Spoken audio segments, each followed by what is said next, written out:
¿Estás de acuerdo con la iniciativa de países como Chile de colocar etiquetas de advertencia en los productos altos en grasas, sodio o azúcares?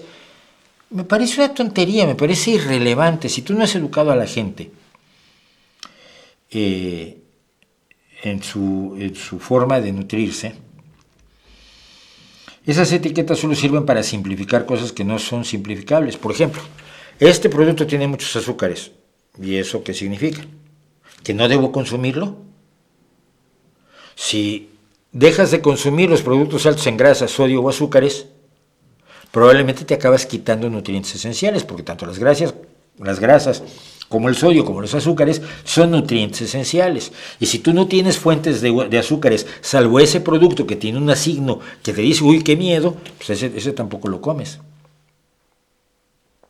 ¿Cómo sabes? ¿Cómo te informas de si estás tomando suficiente sodio para mantener el equilibrio de electrolitos en el cuerpo? Porque si no tienes suficiente sodio también es un problema, Si no comes suficientes grasas y carbohidratos, si eres un deportista. El letrero en sí no es nada más que una simplificación que puede llevar a la gente a tomar decisiones tan dañinas como el consumir sodio, grasas y azúcares en exceso. Pero lo hacen porque es un acto populista que te evita el problema de educar a la población.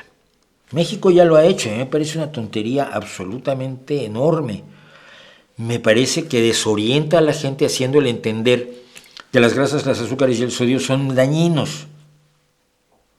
Algo de lo que no hemos podido hablar y ya no vamos a poder hablar hoy es de la toxicidad relativa. Cuando tú dices, este cosmético contiene plomo, dices, pues mucha gente lo deja de comprar. Pero cuando analizas tiene menos plomo del que o menos mercurio, pues sabía el mercurio, menos mercurio del que te comes una lata de atún. Necesitarías comerte 50 lápices labiales con mercurio al día para tener la misma cantidad de mercurio que te comes con una lata de atún. Entonces, la toxicidad siempre es relativa. El daño que te hacen las sustancias depende del exceso o de la ausencia de... Puedes comer demasiado poco, es relativo. ¿Cuánto es necesario para hacerte daño? Todos los productos químicos llevan lo que se llama una hoja de seguridad de los materiales. Y en las hojas de seguridad de los materiales una de las cosas que se anota es qué toxicidad tiene. Y hay una medida que es la LSD, la dosis estándar intermedia, que es la que hace que si se la das a 50 ratas, 25 mueran. Es la dosis letal media.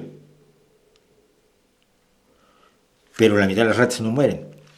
Esa dosis, la dosis letal media, la utilizan organizaciones como la Agencia Europea de Salud o la FDA en los Estados Unidos para decir cuál es la menor cantidad que puede hacer daño. Con esta cantidad ya no haces daño. Vale, vamos a autorizar una cantidad menor. Y lo que se autoriza, y la gente no lo sabe porque cree que se inventan las cosas en la FDA o en la Agencia responsable de los alimentos en Europa, lo que se autoriza es muy inferior a las dosis que puedan ser dañinas. Eso mantiene la seguridad. Si comes el doble, lo más probable es que no te haga daño.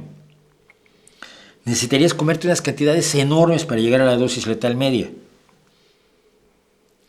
Y la supervisión que se hace sobre los alimentos es precisamente para que sea muy difícil que alcances dosis letales. Pero siempre tienes que tomar dosis mínimas que te garanticen los suficientes minerales, los suficientes micronutrientes, minerales en general, vitaminas, proteínas, carbohidratos que necesita tu cuerpo para funcionar.